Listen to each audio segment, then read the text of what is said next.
It's Wednesday, March 13th, 2024, and I'm Dave Soap. 4 things to know today.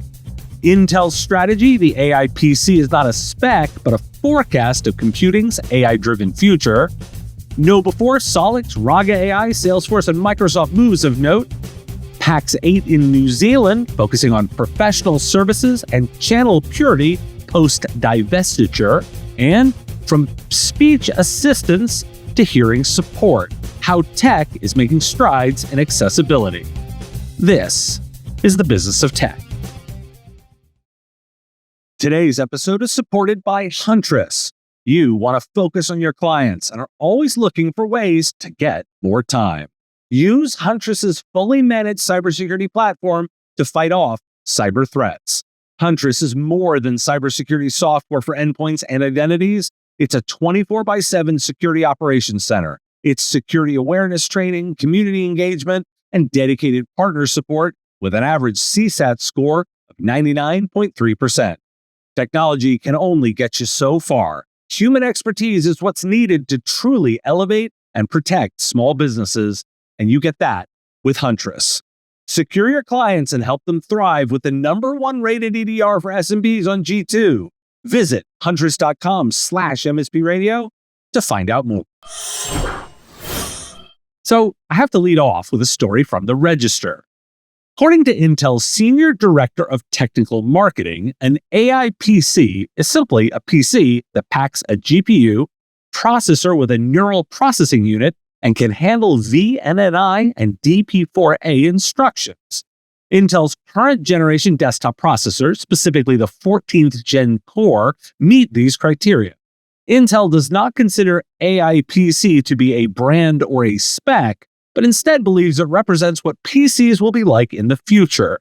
AI PCs are not required to run AI, but PCs without an NPU will perform slower. Why do we care? It didn't take long to determine that AI PC is a marketing term only. Is it a future standard? Perhaps. Most users will focus on what their machines can do, not the components. And this will simply be measured in how well does it run my AI applications, of which most AI will probably run in the cloud. Let's not get distracted, and more importantly, not distract customers. Let's run through some AI announcements. KnowBe4 has launched its AI-native platform, Ada, to enhance security measures and protect users from AI-based cyber attacks. Ada, AIDA, automates the selection of security awareness training, providing personalized learning experiences to users. The technology was unveiled at KnowBe4's KB4Con and is expected to significantly improve defenses against various attacks as AI continues to be integrated into the company's operations. Solix, Solix, is developing AI assistants to help customers interact with their active and archived enterprise app data. The company, founded 22 years ago, focuses on enterprise information archiving and works with applications such as ERP, CRM, and mainframes. Solix ingests and archives older documents and data from these applications, serving global Fortune 2000 companies in the banking, insurance, and pharmaceutical industries. The company is profitable and has experienced significant revenue growth. Raga AI, RAGAI, has open access to AI testing by open sourcing it, allowing developers to road test their products and services in areas such as language models, natural language processing, and computer vision. The platform aims to prevent catastrophic AI failures by enabling developers to identify and correct errors before they cause significant problems. Salesforce has introduced Slack AI, a generative AI experience that enhances productivity within Slack. The new feature set includes AI-powered search, channel recaps, and thread summaries, making it easier for users to access information and foster innovation. Microsoft has introduced new AI capabilities in Teams Toolkit for Visual Studio, allowing developers to build, debug, and publish apps from Microsoft Teams. The latest version includes an AI bot template, Teams bot test tool, adaptive card previewer, code lens support in lifecycle steps, and direct access to documentation. Microsoft has changed its Copilot AI tool after a staff AI engineer raised concerns about the generation of violent images. Certain prompts and terms, such as pro-choice, pro-life, and 420, are now blocked.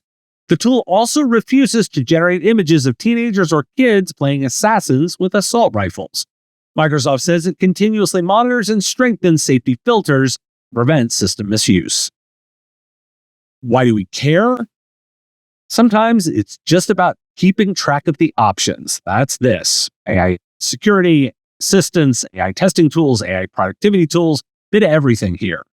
Your role increasingly will be filtering and applying the right tools to the right job. There are 3 pieces of interesting international news. Microsoft has partnered with various organizations in Singapore to drive AI adoption and skill sets among small and mid-sized businesses.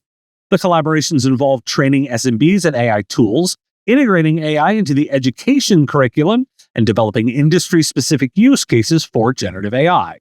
The efforts aim to enhance productivity, boost operations, and establish an AI-first culture and ecosystem.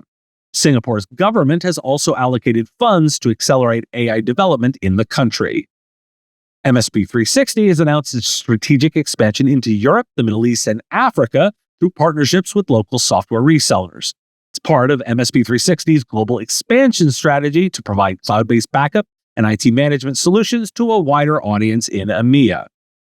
Pax8 has divested its New Zealand managed service provider business to the newly formed Int'l Technology Group, ensuring continuity of service and support for its direct clients. The agreement also establishes Pax8 as the exclusive supplier for Int'l.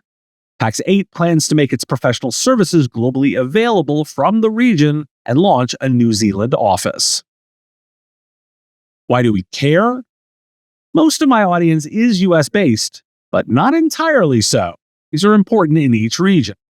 That said, there's some US implications here. For Pax8, they're divesting services businesses that they had previously acquired. Their goal be pure channel. What this also tells me is they're filtering what they keep. They held on to the professional services component and divested the managed services component. Microsoft's investments gives insight into their market strategy: invest in the local market, train, and drive adoption. There's a bit of tech for disabilities I wanted to cover. Microsoft is previewing a feature called Speak for Me at its Ability Summit, which will help those with ALS and other speech disabilities to communicate using custom neural voices. The company also highlights development in Azure AI, including AI-powered audio descriptions and updates to the Seeing AI tool. Additionally, Microsoft is introducing new accessibility schools for Copilot and publishing playbooks on topics like mental health support. And according to Bloomberg's Power On newsletter, a hearing aid mode will reportedly be introduced to AirPods Pro with the release of iOS 18. This feature aims to assist those who are hard of hearing. No specific details were provided. Previous studies have shown that AirPods Pro can be used as effectively as lower-priced hearing aids. The upcoming iOS 18 is expected to be a significant release for Apple, with potential advancements in AI and support for rich communication services, or RCS. Why do we care? It's healthcare angles to note. Apple is driving further into healthcare. So consider the fact that they can be disruptive to an industry that's typically not user-friendly. Ever tried to adjust hearing aids?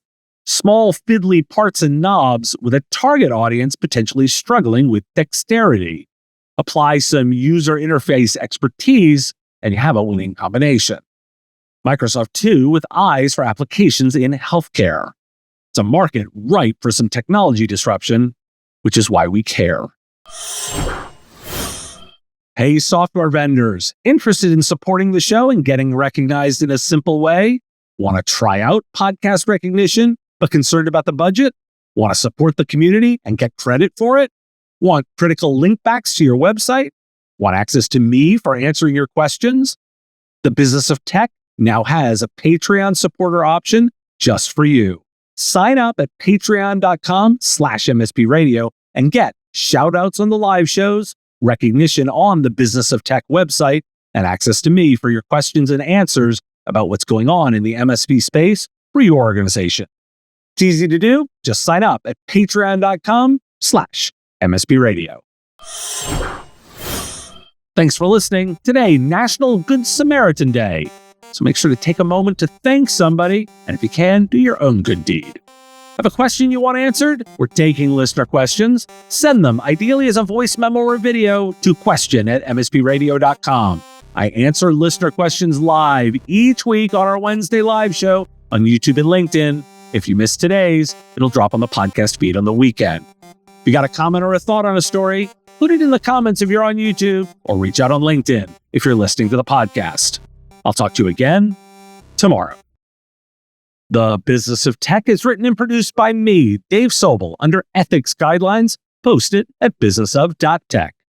If you like the content, please make sure to hit that like button, follow, or subscribe. It's free and easy and the best way to support the show and help us grow. You can also check out our Patreon, where you can join the Business of Tech community at patreon.com/MSP Radio, or buy our Why Do We Care merch at businessof.tech. Finally, if you're interested in advertising on the show, visit mspradio.com/engage. Once again, thanks for listening to me, and I will talk to you again on our next episode of The Business of Tech. Part of the MSP Radio Network.